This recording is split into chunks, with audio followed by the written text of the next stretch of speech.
नमस्कार बच्चों, क्लास 10। बच्चों आज मैं आपको पद में केदारनाथ का जो परिचय समझाऊंगी, जिनके द्वारा रचित नदी आपका चैप्टर है, चैप्टर 11 है। बच्चों आज मैं आपको केदारनाथ सिंह का जीवन परिचय बताऊंगी। तो नया दां के बच्चों सप्ताह 1 2022 कक्षा 10 हिंदी केदारनाथ सिंह ऐसे का पीजी नंबर आपका 5। तो बच्चों केदारनाथ सिंह का कवि परिचय एक दस्ती में। इनका नाम केदारनाथ सिंह है।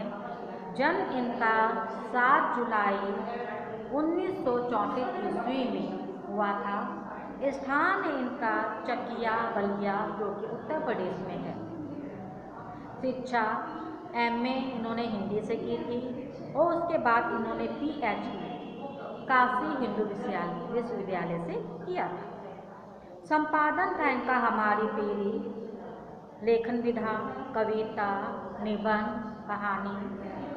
उनके बाद की रचनाएं हैं अभी बिल्कुल अभी, जमीन पक रही है, यहाँ से देखो, अकाल में सारस बाग आदि।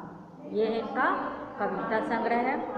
कल्पना और सायावाद, मेरे समय के सब आदि, ये निबंध और कहानियाँ हैं।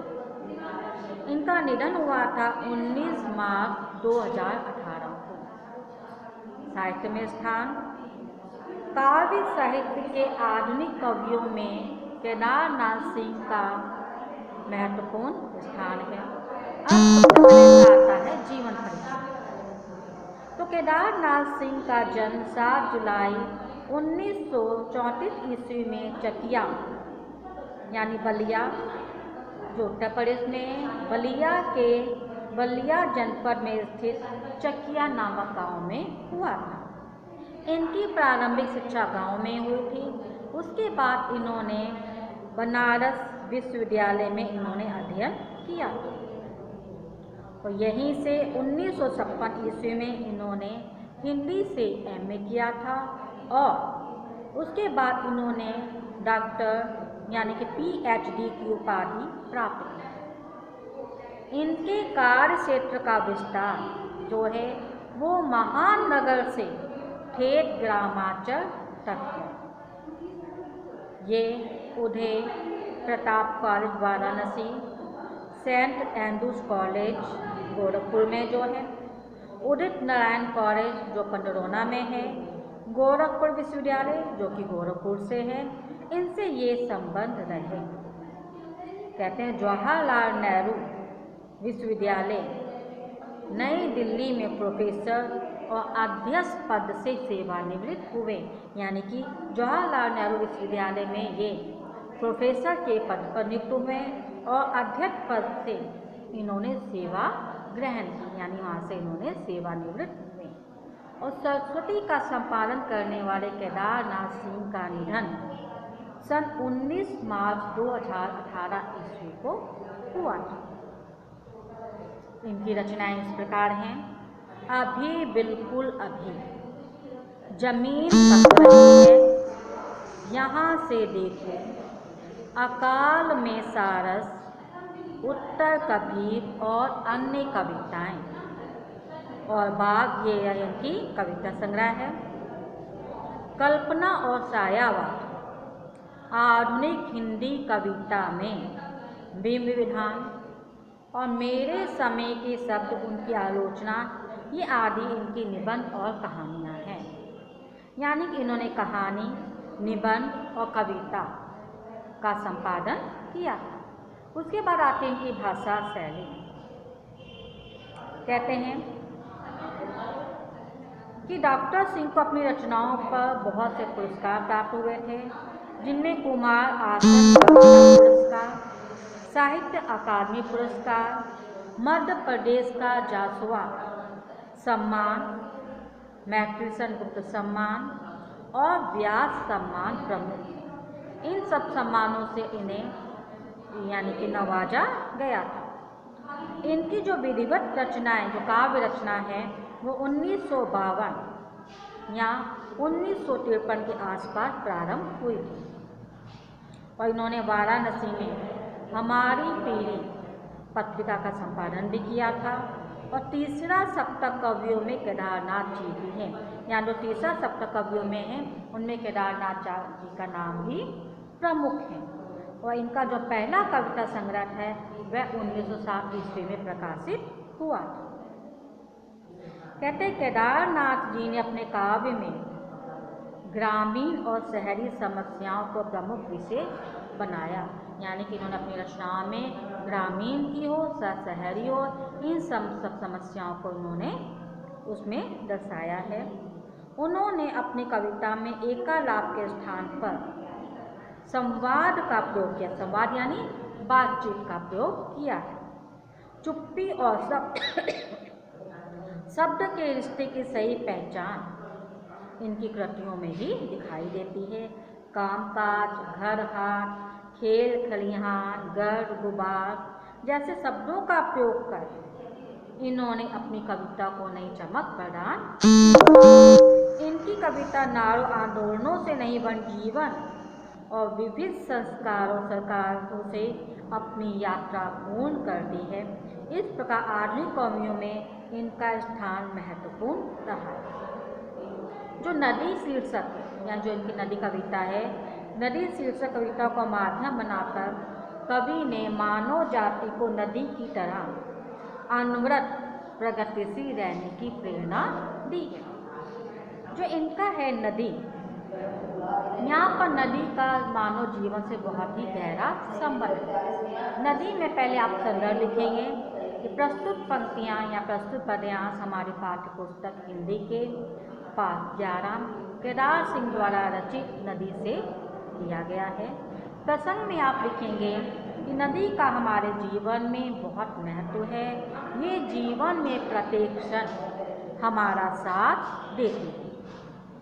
उसके बाद अगर धीरे चलो वह तुम्हें छू लेगी, दौड़ो तो छूट जाएगी नदी, अगर ले लो साथ। यहाँ पर कवि कहता है, यहाँ पर कवि ने नदी के बारे में, नदी के गुणों के और नदी के महत्व के बारे में सोचते हुए कहता है कि ये हमारे जो नदी है वह हमारे अंतःस्थल का स्पर्श करते हुए प्रतीत होती है। जिस प्रकार हमारे माता पिता हमारा पालन पोषण करते हैं, उसी प्रकार ये नदी भी हमारा पालन पोषण करती है। यानी कि नदी हमारी माता के समान भी हमारा पालन पोषण करती है। जिस प्रकार हम अपनी माँ को अपने से अलग नहीं कर सकते हैं, उसी प्रकार इस नदी को भी हम अपने से अलग नहीं कर सकते। अगर धीरे चलो तो वह तुम्हें छू लेगी। यहाँ पर जिस प्रकार बताया गया कि ये हमें स्पर्श करते हुए प्रतीत होती है, यदि हम सामान्य गति से चलेंगे तो ये नदी हमारे साथ चलेगी, यानी कि हमारा स्पर्श करती हुई ये नदी हमारे साथ चलेगी। उसके अलावा यदि हम सांसारिकता भागदौड़ में भागेंगे, यानी कि यदि हम सांसारिकता को साथ लेकर चलें तो ये नदी हमारी पीछे छूट जाएगी। तो ये जो नदी है हमारा साथ नहीं देगी। कहते हैं कि ये हमारे जीवन का, ये जो नदी है वह हमारे जीवन का अभिन्न अंग है। ना तो वह हमसे अलग हो सकती है और ना ही हम उनसे अलग हो सकते हैं। उसके बाद है छोड़ दो वही तो वही अंधेरे में, करोड़ों तारों की आँख बचाकर वह चुपके से रच लेगी एक समूची दुनिया। यहाँ पर कवि कहता है यदि हम इस नदी को ले जाकर ऐसे अज्ञात स्थान पर छोड़ दें तो वहाँ पर भी ये नदी अनगिनत लोगों की आंखों से बचकर समूची एक नई दुनिया बसा देगी। एक छोटे से भोंग में सच्चाई है ये कि तुम कहीं भी रहो, तुम्हें वर्ष के सबसे कठिन दिनों में भी प्यार करती है ये नदी। कवि कहता है एक छोटा सा घोंगा घोंघा आपने देखा हुआ है, वह अपने आसपास, घोंघा कहते हैं घोंघा अपने आसपास सीप की रचना कर लेता है। कहने का आशय ये कि नदी की ये दुनिया अत्यधिक लघु है, यानी लघु रूप में सीमित हो सकती है। कवि के कहने कि हम कहीं भी रहें, वर्ष के सबसे कठिन माने जाने वाले ग्रीष्म यानी गर्मियों के दिनों में भी ये हमें स्नेह रूपी जो नदी है वो स्नेह रूपी जल से हमें सिक्त करती रहती है। यानी कि गर्मी सबसे कठिन दिन जो गर्मी के दिन होते हैं उस समय इस नदी का जल भी हमें शीतलता प्रदान करता है और हमारी प्यास बुझाता है, और उस समय भी ये हमसे अत्यधिक प्रेम करती है। यहाँ पर नदी का मानव जीवन से गहरा संबंध बताया गया है। तो बच्चों ये था आपका नदी। पहले आपको केदारनाथ जी का जीवन परिचय करना है, उसके बाद नदी की जितनी व्याख्या मैंने आपको समझाई है उसको आपको अपने फेयर कॉपी में करके क्लास बुक में सेंड करना है। बच्चों नदी है, इसमें आपका जो आपका भाषा है, भाषा सरल सहज जो खड़ी बोली है, और आपकी शैली वर्णात्मक और प्रतीकात्मक है। अलंकार आपका अनुप्रास अलंकार है। छंद आपका आत्मकांत और मुक्त है। बच्चों आपको इसको अपनी फेयर पद की कॉपी में इसको आपको करके क्लास ग्रुप में सेंड करना है। पहले आप केदारनाथ जीवन परिचय लिखेंगे, उसके बाद नदी की जितनी व्याख्या मैंने आपको समझाई है उसको करके आपको फेयर कॉपी में सेंड करना है। आपको समस्या हो, अगर आपको नहीं आ रहा तो आप मुझसे पूछ सकते हैं। अभी बहुत से कम बच्चे ऐसे बच्चे हैं जिनका वर्क ग्रुप में सेंड नहीं हो रहा है। बच्चा सभी लोग अपना ग्रुप में अपना वर्क सेंड कीजिए। नमस्कार।